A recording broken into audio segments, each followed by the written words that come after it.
สบายดีทุกคนเนาะวันนี้อาจารย์จะมาสอนทุกคนเนาะวิธีการโยนไฟล์ระหว่างโทรศัพท์หาคอมพิวเตอร์วิธีการโยนไฟล์โดยแอปของคำว่า Bliss นี่ให้ทุกคนไปดาวน์โหลดในโทรศัพท์ให้เรียบร้อยซะก่อนดาวน์โหลดอยู่ที่ Play Store เด้อคัน iOS ก็ให้ดาวน์โหลดตัวนี้แอปตัวนี้คัน Android ก็ดาวน์โหลดแอปตัวนี้นะหูแบบนี้เลยหลังจากที่ทุกคนไปดาวน์โหลดสำเร็จเรียบร้อยแล้วในเมื่อมีแอปตัวนี้ในโทรศัพท์ต่อไปก็ต้องมีในคอมไปนำในคอมนี่ให้ทุกคนไปติดตั้งแล้วก็ดาวน์โหลดคือกันแบบนี้เด้อเห็นบ่เห็นอยู่คอมพิวเตอร์บ่นี่ให้ติดตั้งแอปตัวนี้ให้เรียบร้อยก่อนวิธีการติดตั้งให้ทุกคนไปที่ Chrome แล้วก็เสิร์ชหาBLIP ดาวน์โหลดนี่เห็นว่าคือมันแหละคลิกเข้าไปนี่แล้วก็ให้ทุกคนคลิกตัวนี้เลยลิงก์ทำอิฐนี่คลิกเข้าไปเด้อหลังจากนั้นให้คลิกดาวน์โหลดติ๊กดาวน์โหลดแล้วก็ทำการติดตั้งง่ายๆดอกมีแต่กด next แล้วก็จะขึ้นปรากฏอยู่ที่หน้าจอของคอมพิวเตอร์หลังจากนั้นให้ทุกคนอย่าลืมกดติดตามส่อง Facebook ของอาจารย์นี่เป็นสอนคอมพิวเตอร์โดยเฉพาะเลยทุกคนสามารถกดติดตามให้กำลังใจให้อาจารย์ในการเฮ็ดคลิปต่อไปหรือว่าอยากจะติดตามอยู่ที่ YouTube ของอาจารย์คือกันสามารถกดติดตามได้อาจารย์ได้ทำการลงคลิปสอนต่างๆสำหรับผู้เริ่มต้นว่าจะเป็นสร้างบัตรเข้าห้องสอบเสียงบอลหรือว่าวิธีการเฮ็ดบัตรเซิร์นก็ได้สอนในนี้รายการระบบใบบินอาจารย์ได้แจกฟรีอยู่ที่YouTube ของอาจารย์ในเมื่อทุกคนเห็นแล้วอย่าลืมกดติดตามให้กำลังใจให้อาจารย์ในการให้คลิปต่อไปโอเคต่อไปหลังจากนั้นหลังจากที่ทุกคนติดตั้งสำเร็จเรียบร้อยแล้วให้ทุกคนเปิดขึ้นมาแบบนี้เปิดขึ้นมาเด้อในโทรศัพท์ก็เปิดขึ้นมาเลยในโทรศัพท์นี่เห็นบ่ตัวนี้เปิดขึ้นมาแบบนี้ในเมื่อเปิดทมิตจะขึ้นให้ลงทะเบียนเดี๋ยวอาจารย์จะออกจากระบบให้เบิ่งตัวนี้คือการจะออกจากระบบให้เบิ่งนี่ให้เป็นแบบเริ่มต้นเลยปุ๊บนี่แบบนี้หลังจากที่ทุกคนเปิดทวิตจะเป็นแบบนี้ในโทรศัพท์ก็จะขึ้นแบบนี้ในคอมพิวเตอร์ก็จะขึ้นแบบนี้ต่อไปให้ทุกคนกดลงทะเบียนอีเมลของเฮาให้ห่วยสักก่อนอีเมลก็ต้องคือกันเด้ออยู่โทรศัพท์ก็คือกันในคอมก็ต้องคือกันต่อไปอาจารย์จะพาลงอยู่ที่โทรศัพท์ก่อนให้ทุกคนคลิกตัวนี้หลังจากที่ทุกคนเปิดแอปคลิกเข้าไปวิธีการโยนไฟล์รูปให้ทุกคนป้อนอีเมลเข้าไปก่อนป้อนอีเมลหลังจากนั้นให้ทุกคนกดเข้าไปเลยกดเข้าไปแล้วมันบอกว่าระบบได้ทำการส่งรหัส OTP ไปแล้วไปที่อีเมลอีเมลตัวนี้ให้ทุกคนไปเปิดอยู่ที่โทรศัพท์หรือว่าอยู่คอมพิวเตอร์ก็ได้นี่อีเมลนี่เห็นปะอีเมลนี่นี่เห็นปะทุกคนเห็นปะอีเมลแล้วก็ให้ทุกคนป้อนรหัสตัวนี้OTP นี่คันในโทรศัพท์คือกันเด้อในโทรศัพท์ไปที่อีเมลแล้วก็ให้ทุกคนใส่เข้าไปเดี๋ยวใส่แล้ว865513จะให้ไทยเบิ่ง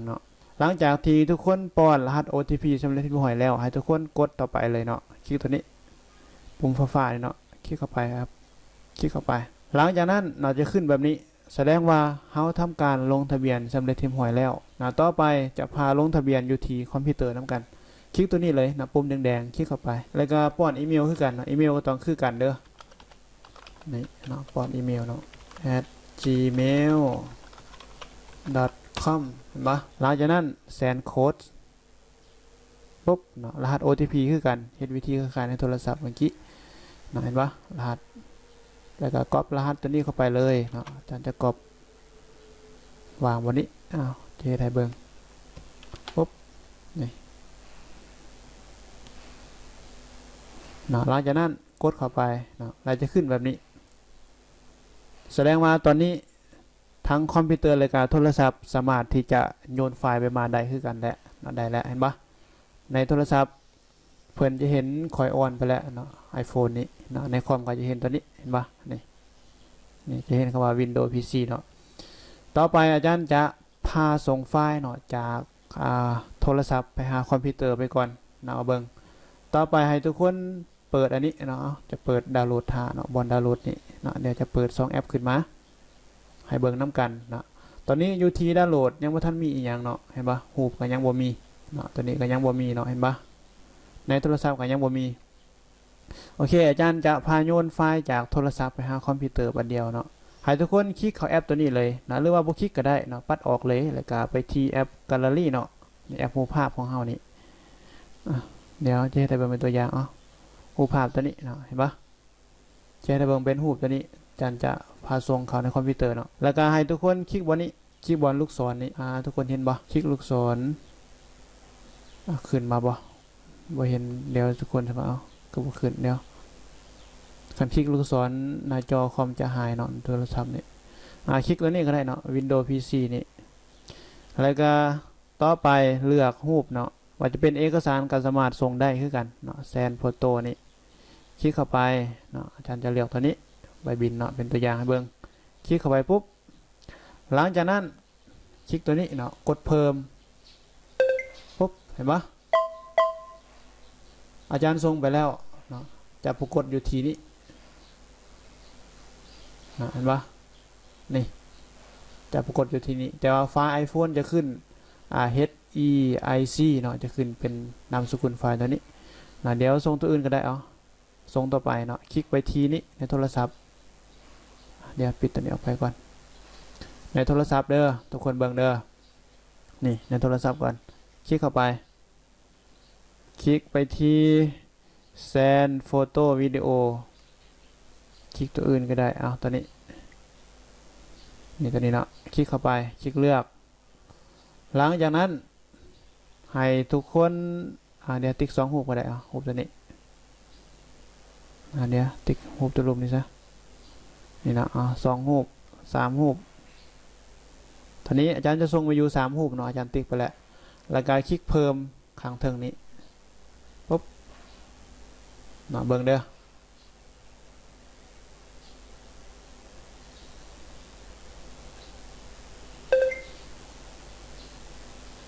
เห็นปะทั้ง3รูปเนาะนี่ได้มาแล้วแล้วก็คลิกไปที่นี่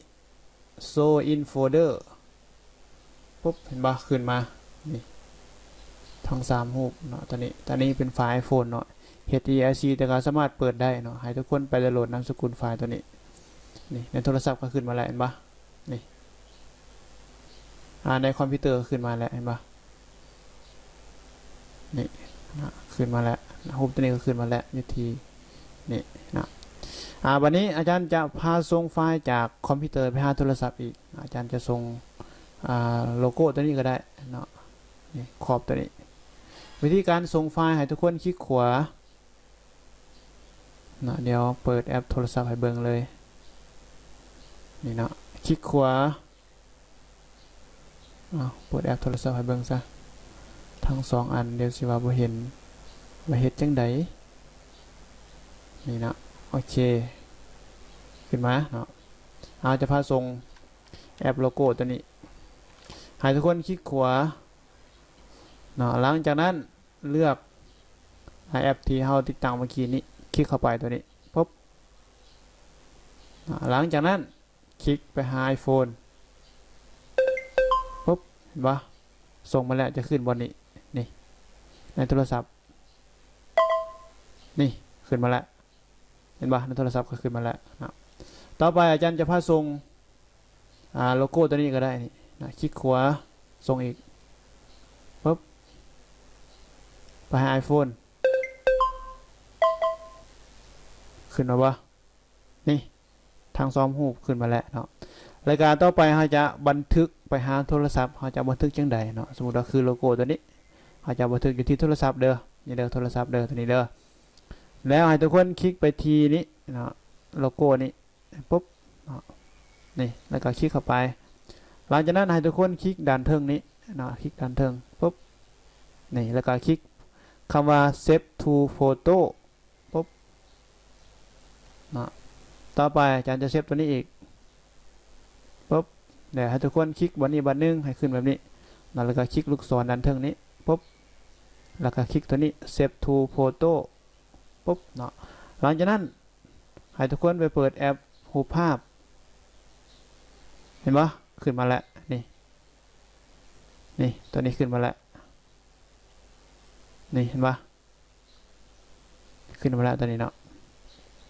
รายการโลโก้เมื่อกี้เนาะลองเซฟใหม่อีกครั้งดูคือไม่เห็นปรากฏ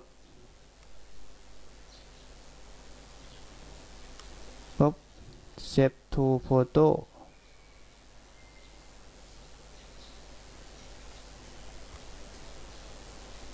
นี่เนี่ยขึ้นมาแล้วนี่เข้ามาแล้วจะขึ้นวันนี้เห็นปะนี่นะจะขึ้นวันรายการบันทึกวันนี้เนาะอาจารย์บันทึกไว้แล้วนี่เห็นปะนี่นะพร้อมใช้งานนะวิธีการโยนไฟล์ไปมาก็จะประมาณนี้เนาะจะง่ายเนาะสามารถโยนไฟล์ไปมาได้เนาะหวังว่าคลิปนี้จะเป็นประโยชน์อาจจะทุกคนเนาะหรือว่ามันจะมีละลายแอปอยู่วิธีการโยนไฟล์ว่าจะเป็นโยนด้วย Google Drive ก็ได้หรือว่าโยนด้วยแอปตัวนี้ก็ได้นี่เนาะโลโคเซนนี่ก็ได้เนาะสามารถโยนได้ให้กันเห็นบ่แอปตัวนี้โยนได้ให้กันขึ้นกับความถนัดของแต่ละคนเนาะถนัดวิธีการโยนไฟล์ไปมาโดยแอปตัวใดก็ใส่แอปตัวนั้นเนาะแต่ว่าตามแนวคิดของอาจารย์สะดวกสุดมีแต่แอปตัวนี้เนาะสะดวกแอปตัวนี้ก็สะดวกคือกันเนาะแต่ว่าคันให้อยู่คนละวงแลนนี่มันจะยากนิดนึงเนาะอันนี้เนาะอันนี้คันจะให้ใส่ตัวนี้แต่ว่าใส่อีเมลอันเดียวเนาะว่าจะเป็นอยู่คอมพิวเตอร์หรือการโทรศัพท์ก็ต้องคือกันก็ง่ายๆโยนไฟล์ไปมาได้เนาะให้ทุกคนไปลองดาวน์โหลดแล้วก็ไปลองใส่เบิ่งเนาะเป็นจังไดก็ให้ทุกคนเซตถามอยู่ที่เฟซทับสอนคอมพิวเตอร์ก็ได้เนาะในเมื่อสอนบ่เข้าใจจังซี่จังซั่นสามารถเซตถามอารมณ์ปัญหาต่างๆได้เนาะอาจารย์ยินดีแบ่งปันให้ทุกคนเด้อเนาะขอบใจ